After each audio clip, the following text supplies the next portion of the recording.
Estamos ya terminando esta clase de Cristología y quisiera resaltar lo que es la crucifixión y la resurrección de nuestro Señor Jesucristo.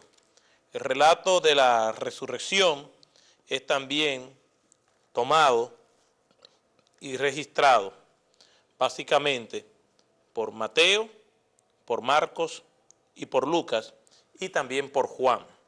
Decimos y también por Juan porque los tres anteriores son los sinópticos, que son muy comparativos y armoniosos, y también por Juan. Y este aspecto de la crucifixión y la resurrección de nuestro Señor Jesucristo es parte esencial de la vida cristiana. Cristo es el Cordero de Dios que quita el pecado del mundo. Cristo nos dice en su palabra, en el libro de los Hebreos, que con una sola ofrenda hizo perfecto para siempre a los santos. ¿Y qué es lo que significa en sí la crucifixión de Cristo? ¿Cómo nosotros podemos ilustrar de manera tal que la gente pueda entender con claridad lo que es la obra vicaria de Cristo en la cruz del Calvario? Le decimos a las personas, cree en Cristo porque Él murió en la cruz por tus pecados, pero ¿qué es lo que eso significa? Debo decirle, mis queridos hermanos, que la mayoría de las personas, incluyendo a los cristianos, no saben explicar lo que pasó en la cruz del Calvario con nuestro Señor Jesucristo. Podremos decir, ¿cómo? Pero, ¿cómo es esa dinámica? No. Y lo voy a explicar de la siguiente manera. Y es una ilustración que usamos mucho en evangelismo. Una persona que diga, yo me arrepiento de mis pecados, ¿tiene salvación? Usted dirá, como dicen la mayoría de los cristianos, sí tiene salvación, pero no tiene salvación. Yo no soy salvo, ni nadie es salvo porque se arrepienta de sus pecados. Porque está hablando no de lo que Cristo hizo en la cruz del Calvario, sino de mi esfuerzo humano. Me arrepiento, eso está en primera persona del singular. Eso es un pronombre en primera persona. Yo me arrepiento y como yo me arrepentí, entonces yo soy salvo. Pero si nos ponemos a hacer una encuesta, la mayoría de los cristianos creen así. Bueno, está bien, pastor, está bien, profesor, yo soy salvo porque me convertí. Volvemos a lo mismo, me convertí. Está hablando de lo que yo hice y no de lo que Cristo hizo. Incluso una persona puede decirme a mí, es que yo me arrepentí y me convertí. Probablemente puede ser un asunto de semántica, pero que verdaderamente sea un creyente.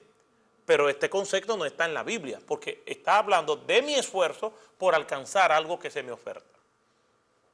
Imaginémonos, para que podamos entender la dificultad teológica grave que hay con este concepto, que este querido profesor que está hablando con ustedes, después que termina las clases, día después, ustedes se dan cuenta que este profesor sale en la noticia porque lo acusan de robo. Y me robé 20 millones en la moneda que sea. Vamos a ponerlo en euros para que sea bien dramático. 20 millones de euros. Ya nadie quiere los pobres dólares. Me robé 20 millones de euros y me desaparecí. Al cabo de 10 años, después que esa noticia le dio la vuelta al mundo, pastor se roba 20 millones de euros, y las clases mías fueron borradas de World Vision Seminary para siempre. Sale otra vez en la noticia que agarraron al pastor que se robó los 20 millones de euros.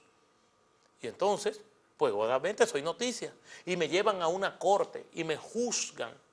Y presentan todas las pruebas irrefutables que hay. Y cuando me preguntan a mí que qué yo pienso, yo digo, mire señor juez, yo estoy seguro que yo me robé los 20 millones de euros. Yo lo reconozco. Yo le voy a ser sincero. Yo lo reconozco, acepto. aunque no hubiese prueba, yo lo hubiese confesado. También admito que hice con esos millones lo que yo quise, lo que me dio la gana. Pero yo le digo algo, señor juez. Primero, me arrepiento de eso que yo hice. Me arrepiento. Y yo le prometo, señor juez, que no volverá a suceder. Y para que el juez me crea, le digo, por mi madrecita, le digo que yo no vuelvo a robar. El juez va a estar impresionado porque yo me estoy arrepintiendo de verdad. Y también va a estar impresionado con la promesa que yo le estoy haciendo. Entonces, la pregunta que yo hago, el juez entonces impresionado me va a decir, ¿te arrepientes? ¿Y prometes? Pues estás bien, puede irte. ¿Me deja ir el juez? No me deja ir. ¿Por qué? Porque hay algo que ya yo cometí. Está muy bien la promesa del momento hacia adelante. La promesa y el arrepentimiento me sirve de lo que es el presente hacia el futuro. Pero ¿qué vamos a hacer con el pasado? Ok, me arrepiento y prometo que no vuelvo a hacerlo, pero ¿qué hacemos con las cosas que yo cometí? ¿O no nos hemos encontrado con personas que dicen, después que hizo y deshizo en el mundo, ahora viene y dice que se convirtió? ¿No nos hemos encontrado con ese tipo de expresión? Porque es verdad, humanamente y teológicamente no es compatible. Algo tiene que pasar para anularnos esa deuda que nosotros arrastramos. Que ni siquiera por mi arrepentimiento se borra, porque ¿cómo yo la borro? Yo tengo el poder, porque me arrepentí, borrar eso. Para esto vino Cristo. Vamos a imaginarnos que esto es un libro. Y este libro tiene todas las cosas que yo he hecho, todos mis pecados, pasados, presentes y futuros. Ahí están registrados. Y yo un día hice esto y todo está anotado ahí porque Dios tiene conciencia de todo lo que nosotros hacemos y solamente se borra cuando nosotros le pedimos perdón. Pero vamos a ver dónde que tiene lugar el perdón y el arrepentimiento. Porque no es que es malo el arrepentimiento, pero vamos a ver dónde se ubica desde el punto de vista vicario, redentor, expiatorio, teológico.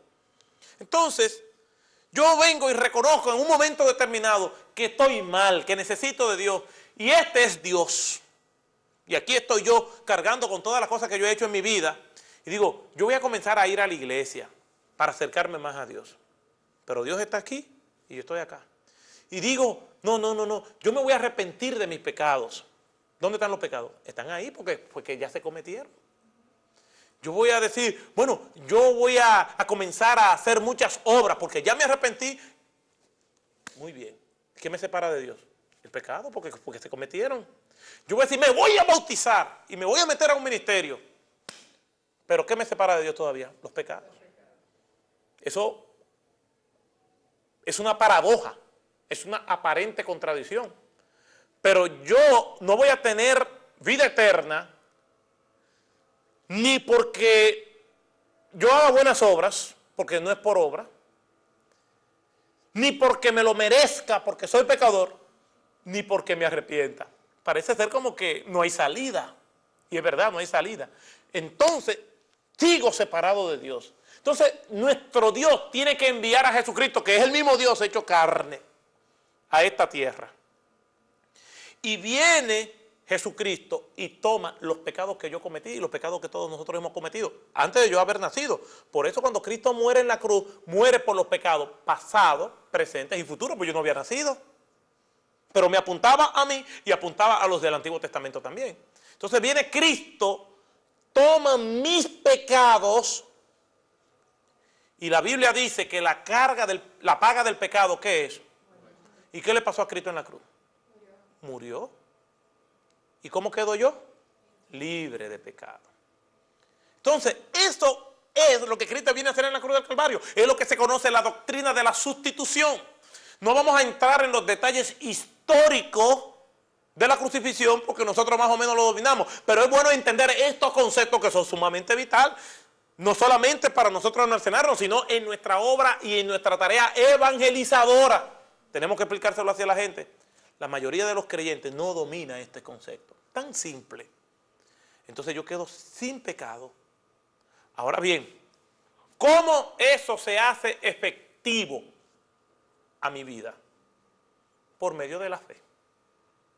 O sea, tengo que tener fe de que eso que hizo Cristo en la cruz me beneficia a mí.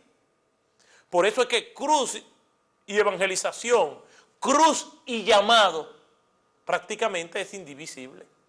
Por eso es que cuando Cristo llama a los discípulos, llama a los que quieren ser discípulos, dice, si alguno quiere venir en pos de mí, es decir, si alguno quiere seguirme, si alguno quiere convertirse, niéguese a sí mismo, tome su cruz. Es que la figura de la cruz, como ya nosotros lo hemos visto, significa someterse a lo que Cristo hizo, a la autoridad del Señor, entre otras aplicaciones. Entonces, tenemos que hablar lo que pasó en la cruz, pero desde el punto de vista redentor, para poderlo aplicar en nuestra tarea evangelizadora. Pero ¿cómo eso que hizo Cristo en la cruz del Calvario se hace efectivo para nosotros? Sencillo, por medio de la fe. Y podemos citar 3 clases de fe. Hay una fe intelectual. Por ejemplo, si yo pregunto, ¿quién descubrió América? ¿Cuál es la respuesta? Cristóbal Colón. Todo el mundo va a decir Cristóbal Colón. Entonces yo pregunto a todos los que respondieron Cristóbal Colón, ¿ustedes estuvieron ahí? No, pero lo creen. Esto es fe. Porque es posible que dentro de este seminario haya personas mayorcitas, pero no tanto como por haber conocido a Colón personalmente. Que yo sepa, no hay nadie que se llame Matusalén. Lo que quiere decir que eso es una fe intelectual que cree en conceptos, en eventos. Si yo pregunto quién fue George Washington, o quién fue Sandino, o quién fue Huáscar y Atahualpa, o quién fue Simón Bolívar, o quién fue Benito Juárez, nos van a responder. ¿Por qué? Porque desde el punto de vista histórico nosotros manejamos estos conceptos. Pero hay mucha gente que cree en Cristo de manera intelectual. Creen en Cristo como creen en Colón. Pueden darnos algunos aspectos de la vida de Jesucristo. Vemos documentales e historiadores que hablan de Cristo y no son cristianos. Hay personas que estudian historia y se especializan en la vida de Cristo, como se especializan en historia medieval, como se especializan en el Renacimiento, en cualquier otro segmento de la historia. Pero no conocen a Cristo. Entonces, esta fe no es la fe que va a hacer efectiva la obra vicaria de Cristo en la cruz para nuestras vidas. Esto se llama fe intelectual. Hay otra fe que podemos llamarle fe temporal, que es aquella fe que se activa y cree y es muy devota mientras tiene una crisis y un problema. Se fue la crisis, se fue el problema, se fue la fe. Y se lo voy a ilustrar con algo que me pasó. Yo iba de viaje y me monté, por supuesto, en un avión, una línea aérea comercial, y estoy sentado en mi asiento cuando entra una señora como de 80 años, vestida de una manera con poco pudor, muy indecorosa. Para una mujer joven, imagínense ustedes, entonces el espectáculo que era aquello. Entonces la señora viene y se sienta con muchas prendas, le llama a una de las asistentes de vuelo y le dice un secreto, y al ratito viene la asistente de vuelo con 4 miniaturas de whisky y se lo echa en un recipiente, y aquella señora comienza a beber y a decir una serie de cosas, y decía, a mí, ningún hombre joven a mí me aguanta, y me miraba a mí, y yo decía, Señor, reprendí al diablo. Cosas como esa. El avión despegó y la señora seguía tomando, estaba un poco ya con el gusto del vino, como dice de Belsasar en el libro de Daniel. La temperatura ya había subido y el avión también. Entonces, cuando íbamos en pleno vuelo, se prenden las señales y la voz de alguien dice: siéntense, abróchense los cinturones que vamos a pasar por una zona de mucha turbulencia. Y aquel avión comenzó a menearse casi instantáneamente cuando nos dijeron esto, pero de una forma que se sacudió. Y aquella señora le dio un tirón a aquel recipiente y sacó una Biblia enorme y comenzó a pedirle perdón a Dios. Y le decía: Señor, perdóname. Señor, me voy a convertir a mí. Me voy a convertir a ti. Pido perdón por mis pecados. Te entrego mi vida. Y yo estoy seguro que si no nos moríamos por el avión al caerse, ella se iba a morir por los golpes que se dio en el pecho. Pidiendo perdón, pidiendo mucho perdón por sus pecados. Pero el avión no se cayó. Todo volvió a la normalidad, a la quietud. Yo estoy hablando con ustedes. No pasó nada. Ella guardó su Biblia. Y a mí me pregunté: ¿usted no ha visto una botellita que yo tiré ahorita? Se sentó en su asiento y siguió bebiendo. Tenía mucha fe, pero mientras estaba la crisis, mientras estaba el problema, una fe temporal. Esa fe no sirve para que lo que Cristo hizo en la cruz del Calvario sea efectiva para mi vida o para la vida de cualquier persona. ¿Qué es lo que tenemos que hacer para que ese sacrificio de Cristo en la cruz del Calvario pueda ser efectivo para nuestras vidas? Obviamente tenemos que creer en Él, como dice probablemente el más famoso versículo de toda la Biblia, Juan 3:16, porque de tal manera amó Dios al mundo que ha dado su único Hijo para que todo aquel que en Él cree. Tenemos que creer en que lo que Cristo hizo es efectivo. Basta con creer y ya tenemos vida eterna. Pero el creer en la Biblia no es solamente un concepto. Ya yo sé que es por lo que Cristo hizo en la cruz del Calvario, pero pongo mi confianza. No se trata de lo que yo hice, sino de lo que Cristo hizo. Poner mi confianza no me da mérito a mí, sino a Cristo que murió en la cruz por mí. Es entregarme a Él, es poner mi fe y mi esperanza en Él. Porque cuando nosotros nos podemos ver, todas las religiones enseñan salvación por obra. Las personas tienen que hacer algo para poder merecer el favor de la entidad a quienes sirven, que no se sabe hasta el último momento. Lo que pasa es que lo canalizan de diferentes formas. La salvación en la vida cristiana es instantánea, no es un proceso, como lo presenta la palabra de Dios. No es por obra. Si fuera por obra, fuera un proceso. A ver qué va a pasar al final. Por ejemplo, en el Islam usted tiene que cumplir los pilares del Islam.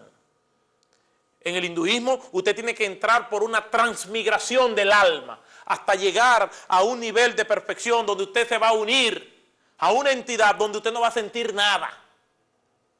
En la vida cristiana basta con creer en lo que Cristo hizo en la cruz, y ese es el significado, y esa es la doctrina central del Evangelio, la obra redentora de Cristo en la cruz del Calvario. Todo apunta a eso que hizo Cristo allí. Por eso es que Pablo dice: si en algo he de gloriarme, me gloriaré en la cruz de Cristo. En otras palabras, no hay mérito para Él. Si yo tengo algo de qué sentirme orgulloso, me voy a sentir orgulloso de lo que Cristo hizo en la cruz, donde yo no tengo ningún tipo de participación, ni nadie tiene ningún tipo de participación. Por eso la salvación por obra es uno de los actos de arrogancia y de orgullo más grandes del ser humano. Y eso nos duele.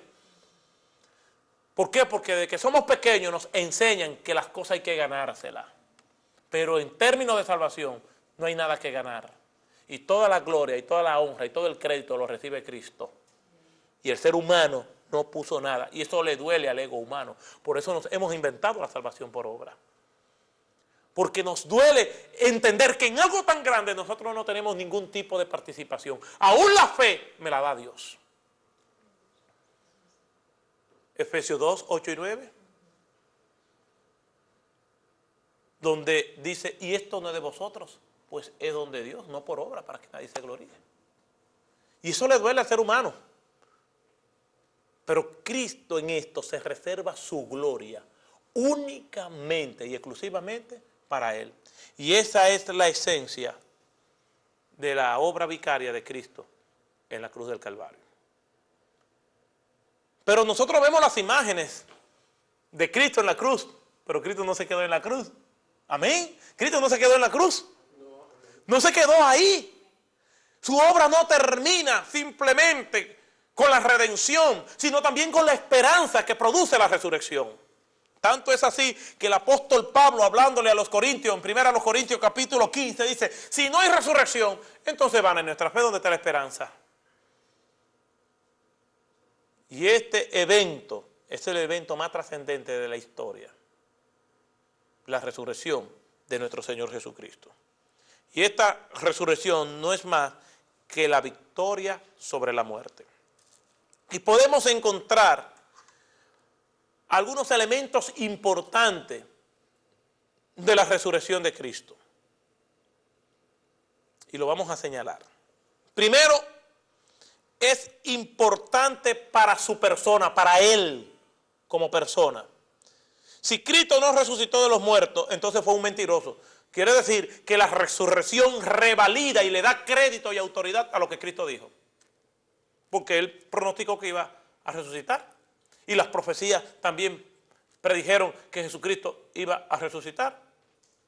Aunque a los discípulos se les olvidó, cuando ocurre el evento de la resurrección, esto entonces le da crédito a la persona de Cristo. Como dijo el ángel, no está aquí porque ha resucitado como Él dijo, dice la Escritura, como Él mismo lo pronosticó. La resurrección autentica a nuestro Señor como un verdadero profeta. Sin eso, todo lo que Él dijo estaría sujeto a la duda. Entonces, la resurrección es importante para la misma persona de nuestro Señor Jesucristo. En segundo lugar, es importante para su obra. Si Cristo no resucitó de entre los muertos, entonces, por supuesto, Él no estaría vivo para realizar todos sus ministerios post-resurreccionales. Y me estoy inventando esta palabra. O todos los eventos que siguieron a su resurrección. O sea, si Él no está vivo, ¿cómo entonces nosotros vamos a canalizar todas estas cosas? Su ministerio hubiera terminado con su muerte. Ya terminó Cristo, no hay más nada que hacer. Por lo tanto, no tuviéramos ahora un sumo sacerdote, un intercesor, un abogado o una cabeza de la iglesia. Además, no hubiera persona viviente que residiera entre nosotros y nos diera su poder, como Cristo lo hace con nosotros. De hecho, algunos escritos extrabíblicos hablan y autentican eso que estamos diciendo. ¿En qué sentido? Ustedes saben que se corrió un rumor que fue originado por la clase religiosa judía acerca de la resurrección de Cristo, y esa es la versión de ellos, de que los guardias dijeran que estando ellos dormidos, pues vinieron los discípulos y se robaron el cuerpo. Pero este rumor nadie se lo creyó, porque era imposible robarse el cadáver. Entonces esos escritos extrabíblicos, de tradición en tradición, indican que muchas versiones se difundieron sobre la resurrección y desaparición del cuerpo de nuestro Señor Jesucristo. Y que ese oficialismo religioso no podía manejar tantos rumores, entonces le dijo a los discípulos, ok, si Cristo resucitó, que se nos presente. Y yo entiendo que es un buen argumento. Si Cristo está vivo, que venga y se presente delante de nosotros para nosotros contactarlo. Entonces, los discípulos no podían enseñarle a Cristo, porque en su soberanía no se le mostró a ellos. Tuvieron 3 años para reconocerlo. No había garantía de que fueran a creer por medio de esto. ¿Cuántos milagros y cuántas señales no hizo Cristo en medio de ellos? Porque no le fue revelado por el Espíritu de Dios estas cosas. Pero algo hicieron los discípulos, que fue que predicaron en el nombre del Cristo resucitado. Ese fue su primer mensaje. Esos fueron los primeros argumentos que predicaban en el nombre de Cristo resucitado. Cuando se presentan Pedro y Juan delante del Sanedrín, le dicen, no prediquen en el nombre de Jesús resucitado, no pueden predicar en ese nombre. ¿Por qué? Porque no te podemos enseñar a Cristo, pero sí te podemos enseñar que Él está vivo. Por eso es que cuando estaban entrando al templo por la puerta de la Hermosa y había una persona que no podía caminar, le dijeron, oro ni plata tenemos, pero de lo que tenemos te damos. En el nombre de Jesús, levántate. No te podemos enseñar a Cristo, pero sí te podemos enseñar el resultado de su resurrección. Está vivo entre nosotros. Quiere decir que es importante la resurrección para la obra de Cristo, porque aún nuestras oraciones es en el nombre del Cristo que nosotros la pedimos, es en el nombre de Jesús. Entonces la importancia de la resurrección es vital para la persona de Cristo, es vital para su obra, es vital para el Evangelio. En el pasaje clásico acerca de la resurrección en Primera a los Corintios, capítulo 15, versículos 3 al 8, la muerte y la resurrección de Cristo se declaran de primera importancia. El Evangelio se basa en dos hechos esenciales: un Salvador que murió y un Salvador que resucitó. Ahí se resume el Evangelio y nuestra esperanza. La sepultura comprueba la realidad de su muerte. Él no se desmayó. Él no estuvo inconsciente meramente, solo para ser revivido después, como dicen los musulmanes, y vamos a estar hablando de eso más adelante. Él murió. La lista de testigos prueba la realidad de su resurrección. Él murió y fue sepultado y fue resucitado, y resucitó y fue visto. Pablo escribió tocantemente a ese mismo doble énfasis en Romanos capítulo 4, versículo 25, lo afirma de forma categórica cuando dice, el cual fue entregado por nuestras transgresiones y resucitado para nuestra justificación. Cristo murió, pero no se quedó en la tumba. Sin la resurrección no hay evangelio. Por eso es que muchos críticos hostiles de la palabra de Dios atacan la resurrección. Nos dice entonces la palabra, por las evidencias que hemos recorrido, que la resurrección es importante para su persona, para su obra, para el Evangelio, pero también la resurrección es importante para nosotros como sus servidores. Si Cristo no resucitó, nuestro testimonio es falso. A nuestra fe le falta contenido, le falta significado, y nuestra expectativa del futuro carece de esperanza. Dice el Señor, hablándonos por medio del apóstol Pablo, en Primera a los Corintios, capítulo 15, versículos 13 al 19, de la siguiente manera: porque si no hay resurrección de muertos, tampoco Cristo resucitó. Y si Cristo no resucitó, vana entonces es nuestra predicación, vana también es nuestra fe. Y somos hallados falsos testigos de Dios, porque hemos testificado de Dios que Él resucitó a Cristo, al cual no resucitó, si en verdad los muertos no resucitan. Porque si los muertos no resucitan, tampoco Cristo resucitó. Y si Cristo no resucitó, vana es nuestra fe. Aún estáis en vuestros pecados, entonces también los que durmieron en Cristo perecieron. Si en esta vida solamente esperamos en Cristo, si en esta vida solamente esperamos en Cristo, somos los más dignos de conmiseración de todos los hombres. Los más miserables seríamos nosotros si no hay resurrección. Porque vendría a ser una ilusión, un sueño truncado. Algo que es un espejismo, una ilusión, algo maya, que no tiene ningún tipo de valor ni carencia. Si Cristo no ha resucitado, entonces los creyentes que han muerto estarán muertos en el sentido absoluto. No hay esperanza, no hay verdadera vida eterna. No hay vida eterna, porque vida eterna significa que no se acaba y que no veremos la muerte jamás. Y una cosa más, si no hay resurrección, no hay gozo ni disfrute en el cielo. Tenemos la esperanza de, aunque atravesemos el umbral de la vida a la muerte física, realmente la palabra de Dios nos enseña que el que cree en Cristo, aunque está muerto, va a vivir. Y nosotros creemos eso. Y esa es una doctrina fundamental de la vida cristiana.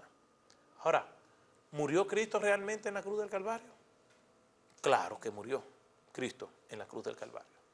No se hizo el muerto. Cristo murió. O sea, no solamente es importante entender que resucitó, es importante entender que murió. Porque si Él no murió, entonces no hay milagro de resurrección. Cristo murió. Y cuando nosotros analizamos la tortura a la cual se sometió Cristo, Cristo murió antes del tiempo que ellos tenían pautado. Y vamos a verlo rápidamente. Cristo fue sometido a un intenso interrogatorio. Pero ya Cristo ha perdido sangre mediante la hematohidrosis que tuvo en el Getsemaní. Perdió sangre, sus gotas de sudor eran como grandes gotas de sangre. Y ya analizamos lo que era la hematohidrosis. Pero Cristo está sin dormir. Es arrestado y torturado durante toda la madrugada de jueves para viernes. No ha podido comer, no ha podido beber. Ya está bastante débil. Es flagelado. Le dieron 40 azotes. Pero ¿cómo eran esos azotes? Era un mango de madera con 9 flecos, con 9 azotes. Se le llamaba gato de 9 colas. Estos azotes de manera individual eran de cuero de aproximadamente 2 pies y medio. Y en las puntas tenían hueso y plomo y hueso y nudo. Quiere decir que cuando le estaban dando un azote, no era uno, eran 9. Y a Cristo le dieron 40. Por 9 son 360 azotes. Cuando a una persona le daban con estos azotes, seguía perdiendo sangre. Su piel era quebrada, muchas veces por los huesos y el plomo, también sus huesos. Y el cuerpo quedaba totalmente lacerado y la sangre que perdía era en extremo mucha. Las personas que terminaban en estos azotes quedaban desmayadas, envueltos en un charco de sangre y de sudor y de lágrimas. Jesús fue sometido a eso. Después fue sometido a la corona de espinas, con más de 2,5 pulgadas cada una de estas coronas y encrutada en su cráneo. Sigue perdiendo más sangre el Señor. Pero tiene toda una noche sin dormir, está deshidratado, pero todo su cuerpo está adolorido. Ya Jesús comienza a sentir ciertos espasmos y ciertas convulsiones, pero no era débil. Ejerció probablemente la carpintería, el trabajo duro por mucho tiempo y tiene la capacidad física para soportar esta tortura extrema.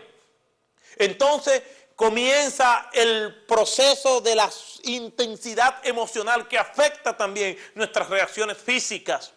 De hecho, cuando una persona está en mucha intensidad emocional, puede colapsar en cualquier momento. Ya Jesús entonces tiene que cargar una cruz y caminar hacia el lugar de la crucifixión. Está tan débil que se cae varias veces. Llegan al lugar de la crucifixión. Ya Jesús está deshidratado. Lo ponen en posición para ser crucificado. Le clavan los clavos en las extremidades superiores, un poco arriba de las palmas de las manos para que no se ruede por el peso y se dañe el proceso de la crucifixión. Sigue botando más sangre. Entonces les clavan los clavos en los pies.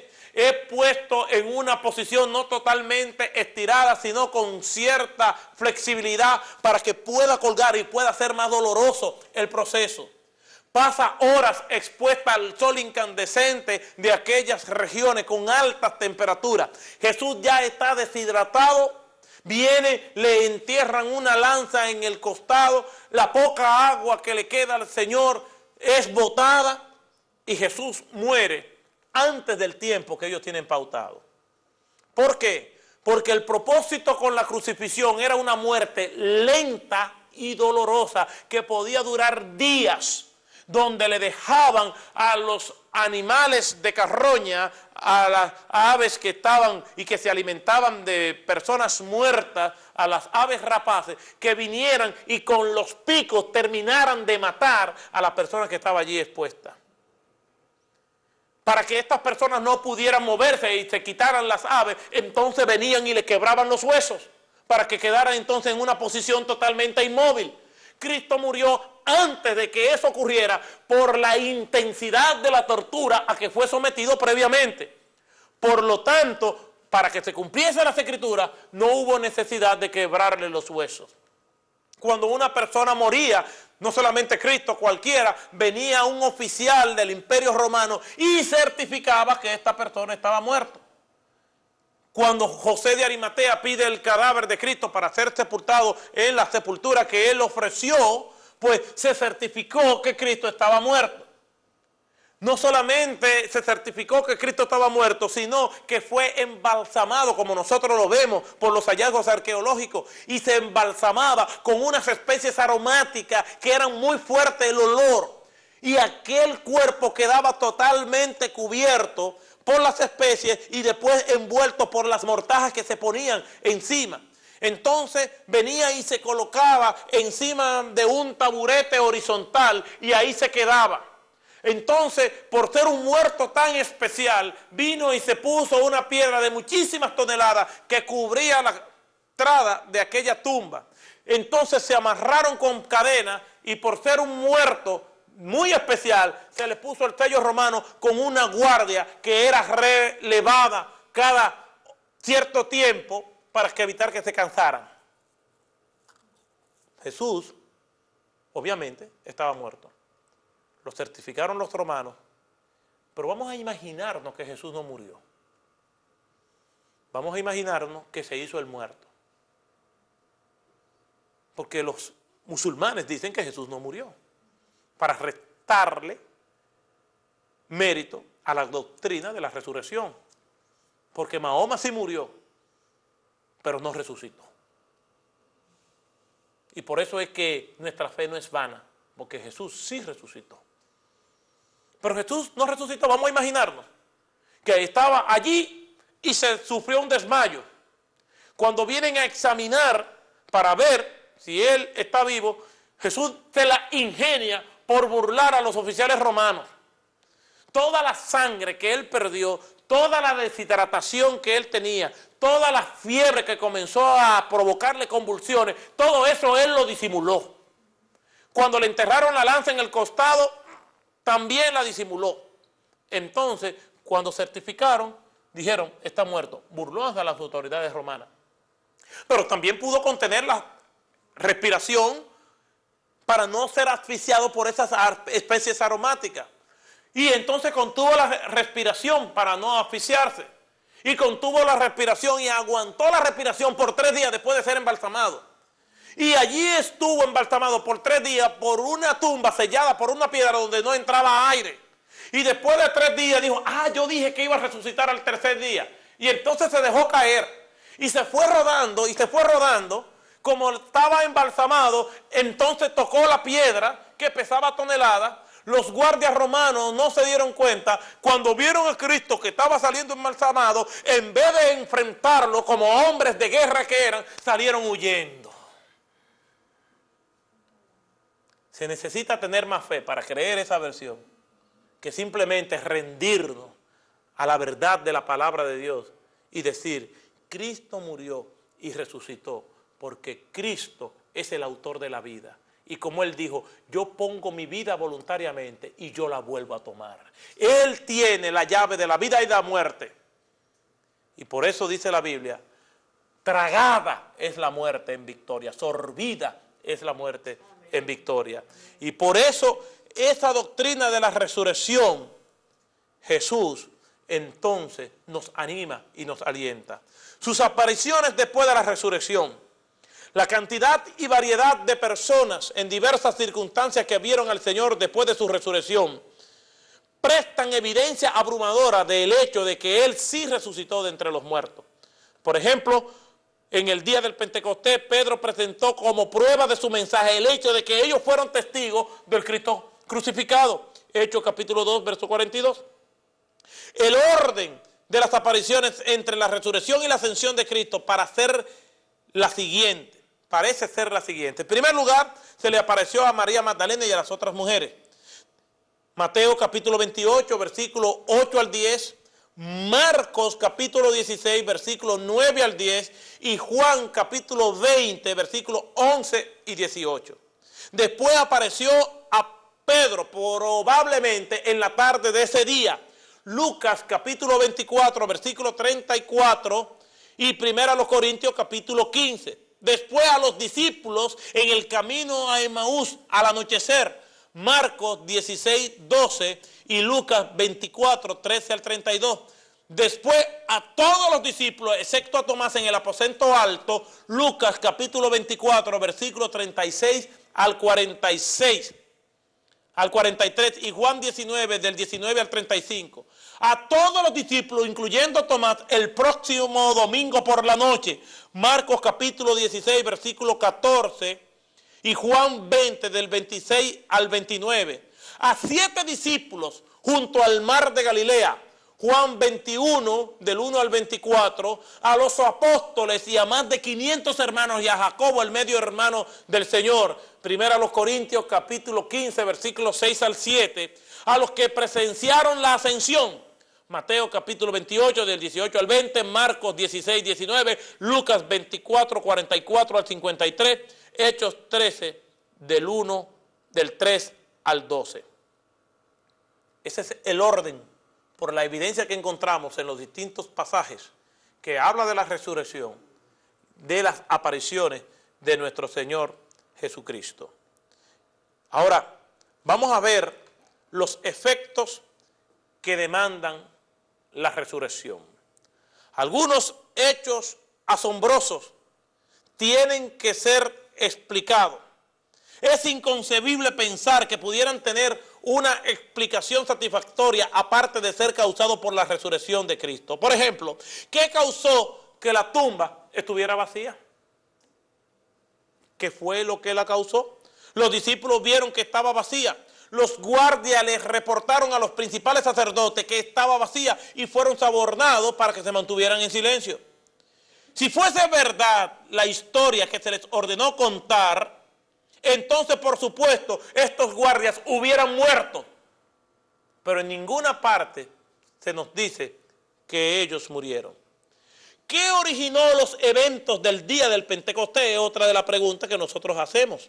El Pentecostés llegaba y se iba cada año, pero el año en que resucitó Cristo, vio el descenso del Espíritu Santo como Él lo había prometido. Ese Pentecostés, después de su resurrección, fue un Pentecostés diferente, porque fue pautado primeramente por la resurrección de Cristo. ¿Qué causó que cambiara el día de adoración? Todos los primeros cristianos eran judíos, acostumbrados a adorar el sábado, pero después de la resurrección, ese día se cambió por el domingo. Obviamente algo pasó, no solamente por la resurrección en sí, sino por los efectos y las consecuencias que trajo la resurrección. Entonces tenemos que citar nuevamente lo que dice el apóstol Pablo, hablando acerca de esa esperanza que nosotros tenemos por la resurrección de nuestro Señor Jesucristo. Entonces, si Cristo no resucitó, vana es nuestra fe. Nada de esto tiene sentido. Si esto es simplemente utopía, ilusión, tradición, engaño, pues entonces, hermanos, dejemos esto. Porque somos una opción más entre todo el menú y variedad de religiones y creencias que nosotros tenemos. Todas las religiones se enorgullecen diciendo, todos los héroes nacionales tienen sus panteones. Todas las religiones dicen, aquí yacen los restos de fulano de tal. Aquí están los restos de fulano, pero en nuestra fe cristiana no podemos decir eso de Cristo. La tumba está vacía. Y esa tumba vacía representa que lo que Cristo dice en su palabra es verdad. Y no solamente representa la verdad, sino también la esperanza.